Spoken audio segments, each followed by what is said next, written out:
Siku zote zimu likujualo alikui likakwisha ni miongoni mwa misemo inayofanya vizuri na kutamba ulimwenguni.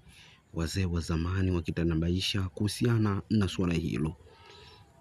Mtazamaji wa Simulizi Zahiri TV, karibu uifahamu historia ya miongoni mwa wachezaji wanaofanya vizuri katika ligi kuu ya NBC, lakini pia na katika klabu yake. Wengi wanatamani kujua leo hii nimekuja na jambo gani. Ukitaka kulijua jambo hilo kiundani zaidi, basi kaa kwa kutulia. Alizaliwa tarehe 10 mwezi wa 4 msimu wa mwaka 1997 Tanzania. Nafasi yake uwanjani anacheza kama midfielder.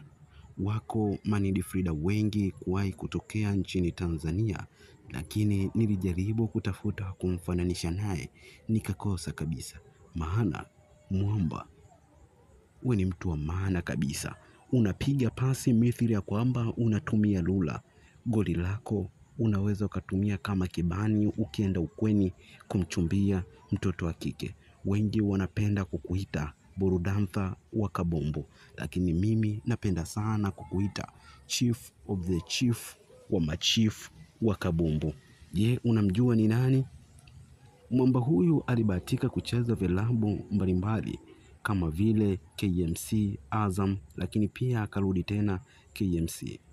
KMC kwa mara ya kwanza alijiunga msimu wa mwaka 2018 hadi msimu wa mwaka 2019. Baada ya hapo akaachana na klabu hiyo, akaamua kwenda kujiunga na klabu ya Wakamikate wa jijini Dar es Salaam. Yaani nazungumzia matajiri wa Chamanzi, wanalambalamba Azam FC. Na katika klabu hiyo alibahatika kucheza kuanzia msimu wa mwaka 2019 hadi 2024.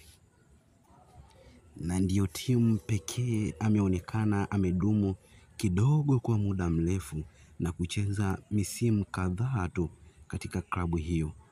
Lakini mwamba huyu msimu wa mwaka 2023, 2024, 2025 akaamua kujiunga na klabu ya KMC yenye makazi yake jijini Dar es Salaam.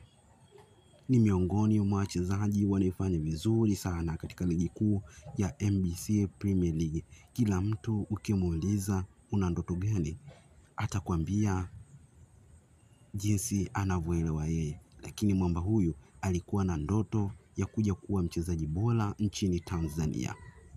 Kila lenye mwanzo alikosi kuwa na mwisho. Hii ni Simulizi Dhahiri TV. Usisahau kulike, kushare, kucomment na kusubscribe ili uwe wa kwanza kujipatia nyakala mbalimbali za wachezaji, lakini pia na vilabu mbalimbali.